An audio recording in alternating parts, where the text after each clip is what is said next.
मंत्र्यांचे शपथविधी झालेत आणि ह्याच्यामध्ये छगन भुजबळ जे आहे ते जे राष्ट्रवादी काँग्रेस पक्षाचे मोठे नेते आणि ज्येष्ठ नेते मानले जातात, असं समोर आलं आहेत आणि त्यांनी वक्तव्यसुद्धा केलं आहेत की जा नाही चैना वहाँ नहीं रहना आणि नाराजीसुद्धा दिसत आहेत. काय वाटते तुम्हाला? तुमचे मित्र पक्षांचे नेते आहेत. बघा, हे राष्ट्रवादी काँग्रेसचे अंतर्गत विषय आहे आणि त्यामध्ये शिवसेनाचं काय लेणं घेणं नाही. छगन भुजबळजी एक वरिष्ठ नेते आहेत आणि त्यांचं समाजाकडे योगदान आहे, OBCकडे त्यांचं मोठा योगदान आहे आणि त्यांचे खूप सारे फॉलोअर्स आहे आणि मला वाटतं की अजितदादा पवार जे आहेत त्यांच्याशी बोलणार आणि जे पण प्रॉब्लेम आहे ते सॉल्व्ह होणार. आणि दुसरा प्रश्न असा आहे की आता उबाटा गटाचे शिवसेनेचे जे नेते आहेत ते संजय राऊत ते असं म्हणत आहेत की हे जे जेवढे ज्येष्ठ नेते ज्येष्ठ मंत्री आहेत ज्यांना आता मंत्रीपद नाही मिळालं आहे महायुतीमध्ये, ते फक्त नाटकं करत आहेत. कसं पाहतायत तुम्ही हे जे स्टेटमेंट देत आहेत त्यांच्याकडून? 3 वर्षापासून आम्ही संजय राऊतजीचंच नाटकं बघतोय. रोज सकाळी 10 वाजता त्यांचा भोंगा वाजतोय, पण त्यामध्ये लोकांचा काय परिणाम होत नाही आणि मला वाटतं की दुसऱ्याच्या घराकडे बघायचं ऐवजी ते स्वतःचं घर बघितलं आणि उद्धवजीचा पार्टीला दुरुस्त करायचं त्यांनी काय प्लॅनिंग केलं, स्ट्रॅटेजी दिलं तर ते वेगळं गोष्ट होणार.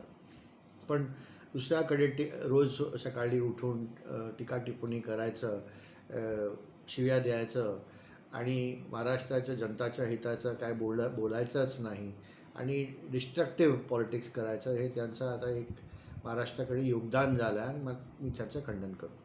अजून एक प्रश्न आहे की आता सगळ्या मंत्र्यांचे शपथविधीसुद्धा झाले आहेत नागपूरमध्ये. शपथविधीचा सोहळा जे आहे तेही सुद्धा पार पडले आहेत, पण अजूनपर्यंत खाते वाटप संदर्भात काही चर्चा झालेला नाही आहे. फक्त बैठका होत आहे, नागपूरमध्ये सुद्धा बैठका होत आहे, पण अजूनपर्यंत खाते वाटपचा निर्णयसुद्धा झालेला नाही आहे. कसं पाहताय तुम्ही या सगळीकडे? बघा, जेव्हा आता मंत्रिमंडळचा विस्तार झाला आहे तर तुम्ही बघितलं की सगळे sections of society, Dhangar, OBC, Maratha, Banjara, सगळं जे आहेत आदिवासी, सगळ्या नेत्यांना एक स्थान दिलं आहे आणि एकदम विचार करून एक मंत्रिमंडळाचा विस्तार झाला आहे. सगळे जे एरिया महाराष्ट्रामध्ये आहेत त्यांना प्रतिनिधित्व भेटलं आहे आणि तसंच मला वाटतं की जेव्हा आता 1-2 दिवसात जेव्हा पोर्टफोलिओ ॲलोकेशन होणार आहे ते पण व्यवस्थित होणार आहे आणि ते प्रेरोगेटिव्ह जे आहे ते सन्माननीय मुख्यमंत्री देवेंद्र फडणवीस साहेबांचा आहे. शेवटचा प्रश्न, परभणीमध्ये जे घटना झाले होते अजूनपर्यंत आरोपीचं अटकसुद्धा झालेलं नाही आहे आणि जे सोमनाथ जे होते त्याच्यामध्ये ज्यांचं कस्टोडियल डेथ झालं होतं, कसं पाहताय तुम्ही या सगळीकडे? कारण खूप लोक असं म्हणत आहेत त्यांना न्याय मिळाला पाहिजे. बिलकुल, आणि जे पोलीस प्रशासन आहे ते बघत आहेत.